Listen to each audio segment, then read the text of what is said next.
All right, so the first tool that we really learned about was Google Plus because we needed to get into Google Community and set up our Google Plus. I had a Google Plus account before. I just got it because when I signed up for my Gmail, it just wanted me to make an account, so I said, why not? So I think Google Plus is a great tool. I wasn't aware of communities and everything before this class, and I found it, yeah, I just find it to be a great tool, and I can see myself using it as a future educator. um, I find it like Facebook, but it's not as littered with spam and ads and everything, and it's just an easier way to communicate with others. And I've even talked to a few other people of my friends to get Google Plus, and yeah. So the second one, Twitter. I think Twitter is a great tool because you can meet up with people simply with using a word in a hashtag, and other people can reach out to you from everywhere around the globe and putting things like EdChat or Ecom355 or whatever you need to put. It's nice that people can answer your questions from all over, and if you retweet, then more people are seen. Like when Alec would retweet us, and then it would be seen by his 55,000 followers that he has. Um, yeah, and it's easy to navigate around once you get the hang of it. I know that people at the start of this class were having troubles. They didn't like a hashtag and the at and maybe retweets and things like that were throwing them off. But once you get it, you get it. And yeah, I think it's also a great tool and a way to stay in touch with people. And it's nice that it's only 140 characters, so you don't get these long and dragged out statuses.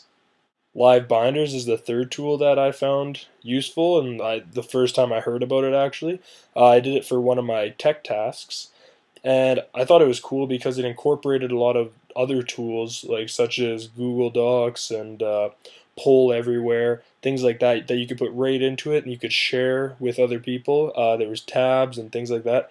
I find it useful, and I think it would be useful in a classroom to communicate with parents about what is being learned. If you could just have your lesson plan and quizzes or tests in there, it would be a great way for kids to keep up on what we're doing in class, so that way if they missed it, there would be no excuse. It would just be online, and parents would know that as well, and they could help their kids with the notes that are in class, because how often do kids come home from school with homework and they say, I don't know, I didn't get notes. So with that, then there would be no way for them to lie, and I feel it would just help out you as a teacher, and it would always just cover you to the parents, and there would never be an excuse for kids to not have their homework done.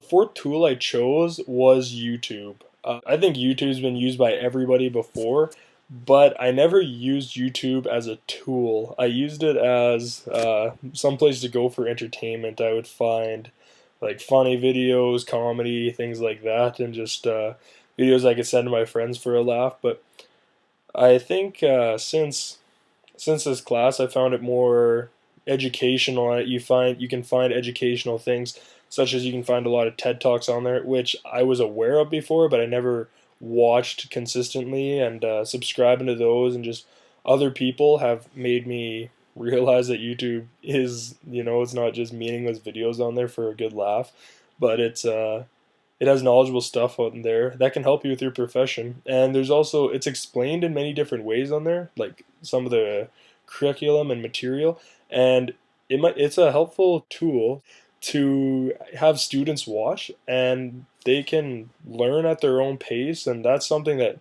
again, can be put into live binders. And yeah, I just think it's a great way. And YouTube has been a great tool for me this semester, just with a lot of the things in this class, and yeah, it just helps you to expand on knowledge that you want to pursue. And then for the fifth one, I chose Google Chrome because I didn't have Google Chrome before. I used Safari because I had a Mac, and that was the default browser on there. But Google Chrome, I think, is amazing. Having like the extensions, I think that's so cool. I didn't know about it before, so now I recommend it to everybody, and I've even tried to convert some of my friends over to it. And now when I see Safari or Firefox, I just think, ugh. And so I think Chrome is definitely the way. Other things with Google is the Google Docs. I was aware of this and I used it last year with people in my group, but they always set it up. And now, since this class, I've used Google Docs for everything, and even people's computers, or they lose stuff or it just shuts down and they're like, I think I might have lost it, and I say you should use Google Docs because you'll never lose it. It's on every computer, and plus you can collaborate with other people.